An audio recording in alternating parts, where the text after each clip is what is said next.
I sometimes feel like my entire YouTube channel is the epitome of the BBC Radio 1 game. Come and give us your unpopular opinions, something up till now that you've been scared to say. Don't get me wrong, I'm not trying to be contrarian, but these days, seemingly for the last 7 to 8 years, the internet has gone in a downward spiral to hate pretty much anything that brings people harmless joy. I feel as though it's my mission to carve out a corner of the internet that keeps that joy alive, and in doing so, I've become somewhat contrarian. Today is one of those days, and by the title and the thumbnail, I'm sure you've got a pretty good guess as to what my opinion is going to be. The 2018 movie Peter Rabbit is awesome. There, it's out in the open. Can't take it back now. Every year I watch this movie, and I find new elements to enjoy each time. It always seems to be around the Easter season, because unlike Christmas, Easter tends to be neglected in the thematic films department, so I just have to watch any films related to rabbits. After all, there's only so many times you can watch Hop or The Passion of the Christ. You need something in between to bridge that gap, and that's what Peter Rabbit offers. Before we dive into how great the film is though,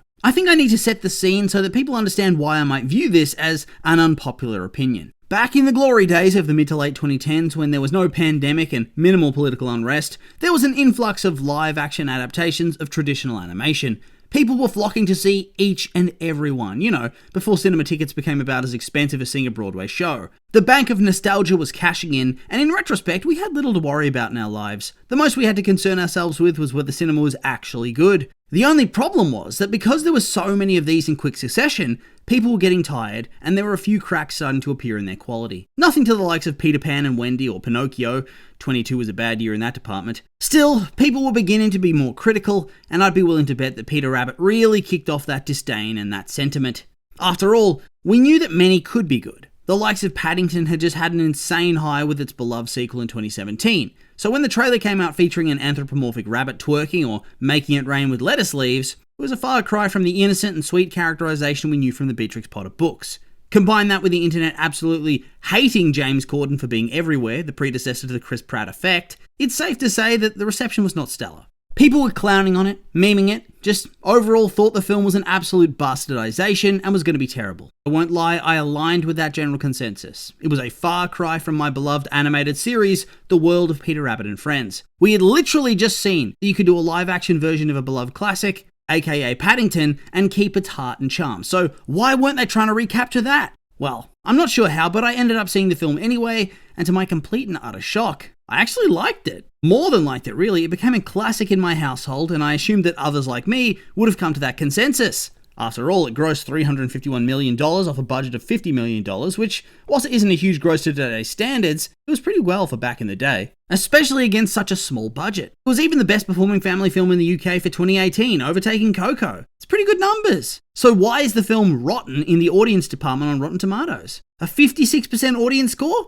That's simply not good enough. Couple that with the internet seemingly not backtracking on its negative opinion on the movie, and I'm stumped. How could it have performed as well as it did, and yet people think it's terrible? I mean, I'm first to admit that critics largely are too harsh on family films, but their conglomerate score is better than the audience with a 64%. I'm not saying that Peter Rabbit is on the level of Paddington. However, I am saying that whilst they're tonally different, it doesn't preclude them from being really enjoyable. Just because this isn't the classic Peter Rabbit we were expecting, doesn't mean it's bad, and doesn't mean it doesn't stay true to the heart of the characters. I suppose I should break down my thoughts into 3 main categories to prove that this film is actually good. If you've been watching me for a while, you already know what these are, but this is for the newbies. It's visuals, audio, and story. I tend to start with the first 2 as they're far easier to get out of the way. We'll begin with the visuals. I mean, you'd have to be in complete denial if you couldn't admit that this film is stunning. It's got that warmth that you don't often see in modern movies these days. Despite being set in a stereotypically dreary country and with significant cloud cover, the movie just exudes warmth. For starters, the animals are all animated extremely well. They get the balance perfect between reality and that cartoon look. The clothes, which are of course true to the book, are the right amount of colourful. The McGregor house and Bee's house are both lovely. They put vibrant colours where they need to be and light it so perfectly it feels cozy without being unrealistic.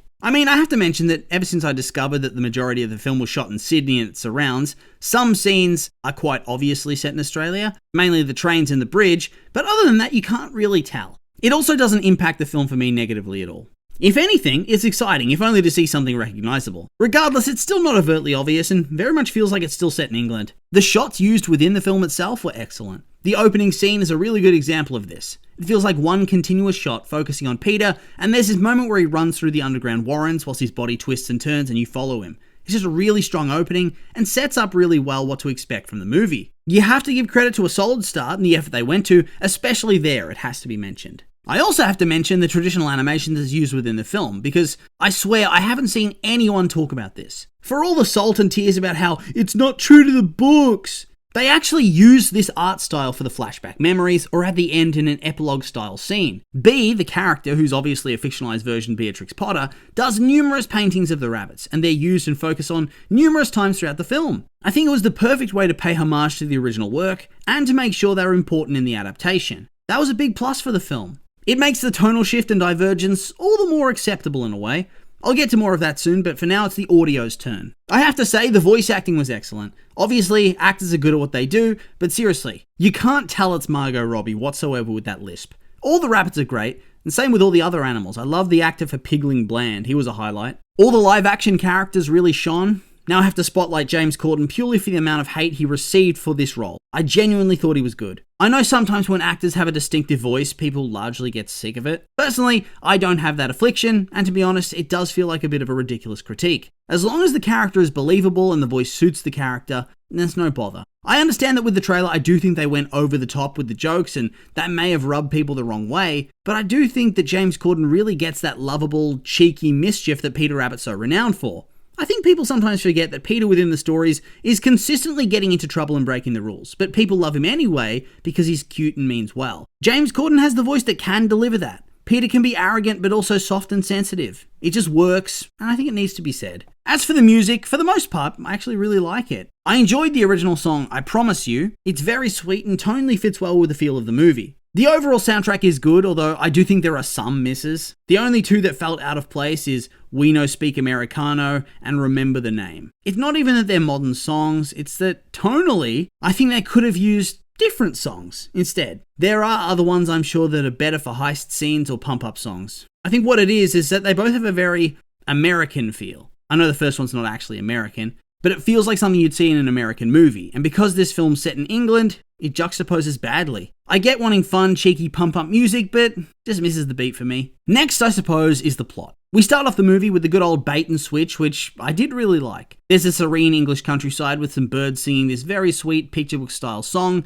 and eloquent meaning behind the lyrics, that type of thing, only for Peter to barge right through them in the hills, where we meet many of the Beatrix Potter animal characters. Peter's clearly on a mission to ransack Mr. McGregor's garden with his family, which includes his sisters, Flopsy, Mopsy and Cottontail, and his cousin Benjamin. The old man's mowing his lawn, so with several lookouts, he plunges right in and takes as much as he can, all the while being pretty arrogant about it. Once Mr. McGregor's lawnmower stops, Peter accidentally drops a tomato into a rabbit trap, which causes him to start a hunt for Peter. Once he has an opportunity to get out, he can't resist but trying to goad the farmer, which results in him almost getting captured. Fortunately, Bea saves him, but at the cost of his precious blue jacket. Unable to leave his dad's clothing behind, he tries to go back, but McGregor outplays him and threatens to cook him into a pie just like his father, only for him to suddenly keel over dead. This is fantastic news for the local wildlife, and Peter holds a massive party at the house where the animals can gorge themselves on all of the McGregor produce. Meanwhile, in London, we meet Thomas McGregor, a distant relation to the farmer who's extremely anal about organisation and cleanliness.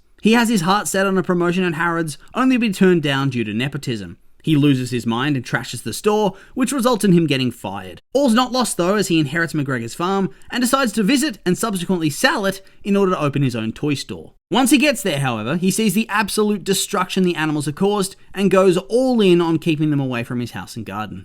Peter just can't help himself and decides to break in anyway, although they quickly realise that this McGregor's not old and actually has the ability to cause them serious harm. He captures his cousin Benjamin and plans to throw him in the river. Luckily, the rabbits manage to rescue him, only for him to turn even more insane and decide to electrocute and explode the rabbits. This is where the jealousy storyline really starts to come into play, where Bea and Thomas begin to hit it off and form a romance, with her none the wiser as to his plans against the rabbits. We have a montage scene of cute moments and learn that the reason Thomas is the way he is most likely because he became an orphan and was put into a group home. We see positive moments of Thomas and this enrages Peter. He pushes his way into Bea's house, and whilst Thomas and Peter play nice in front of her, they battle it out behind the scenes. Thomas makes it look like Peter intentionally ruined one of Bea's paintings, which causes a further rift and drives Peter into war mode. It starts off pretty brutal, with traps set in Thomas's house, like proper clamping traps, pretty sure just bruising him within an inch of his life. Then Thomas sets up an electric fence, so the rabbits rewire it to electrocute him instead. He ends up knocked out in his garden until night and retaliates by throwing explosives into the warren. The only reason he doesn't explode them is because B catches him and he diverts the situation. Peter and the others then decide to target him with blackberries, which he's allergic to. Flopsy manages to score one in his throat, which he only manages to survive by having an EpiPen on hand and injecting himself. Immediately after this, he fishes some of the dynamite out of the warren and starts throwing explosives at the rabbits. He manages to catch Peter, only for B to come over and ask what's going on. Once again, he tries to talk his way out of her suspicions, only for Peter to commit to the bit and hit the explosive button so B could see what he was doing. Unfortunately for B, the tree in which the rabbits live topples from the explosion and crushes her house. Whoops. Peter and B reconcile, and she ends things with Thomas, though Peter begins to feel tremendous guilt for not only destroying her house, and his, but also her happiness with Thomas. Peter then decides to sincerely apologise to all of his family, and to make things right by going and bringing Thomas back from London. After some rage-fueled shenanigans with Thomas once again destroying Harrods, he realises that he much preferred the country lifestyle and wants to make up with B. Initially, she doesn't believe him, until Peter proves that he was the one that detonated the dynamite and caused the destruction.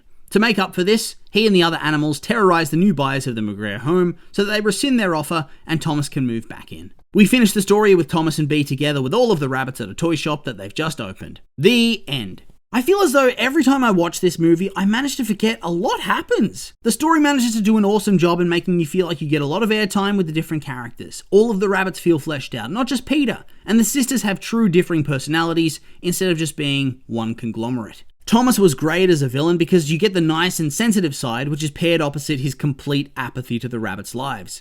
B was great because she wasn't just this saviour that did everything right. She falls for the McGregor that's actively trying to kill her friends. Admittedly, she didn't know, but she did get swept up and kind of forgot them in a way. She was really harsh to Peter for wrecking her painting, despite in the same argument a few scenes later, making the point that they're just rabbits. They don't have any real understanding of complex human problems. Of course she learns later that that's not true, and that again is great because she doesn't just immediately forgive. She's shaken up by the fact that Peter would do these awful things until he redeems himself with the McGregor house at the end. It's just good writing. On top of that, the jokes are genuinely funny. You have fourth wall breaks, loads of sarcasm, slapstick, and modern social commentary. I know that last one especially rubs people the wrong way with their classic childhood characters, especially sweet ones like from the world of Beatrix Potter, but quite honestly, if anyone was going to make these types of jokes, it would be Peter. I noticed in my rewatch recently that they actually removed the making it rain scene and the Peter twerking scene, so it seems that the companies actually took notice of the real things that people didn't like, and they altered them. It also isn't just a comedy though. Yes, there's really quite harsh violent acts in the movie, but there's also deeper emotional storytelling too.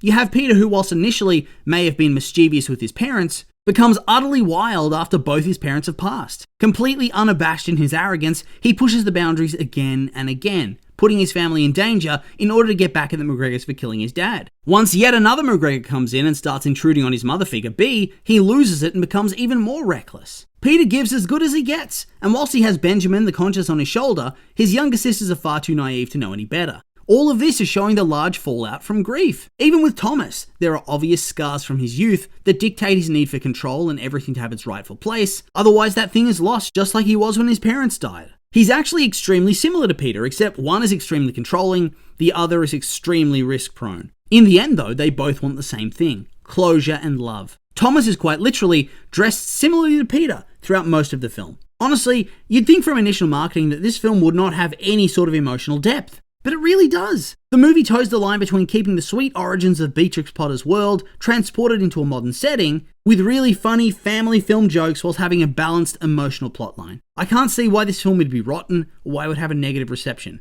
It needs to be said, Peter Rabbit is a heartwarming, fantastic film, and I love it. With all that being said though, these have just been my opinions and now I'd like to hear yours. What do you think of the Peter Rabbit film? Do you like it? Hate it? Have I managed to change your mind? I'm curious for your thoughts, so make sure to like, comment, and subscribe, and let me know.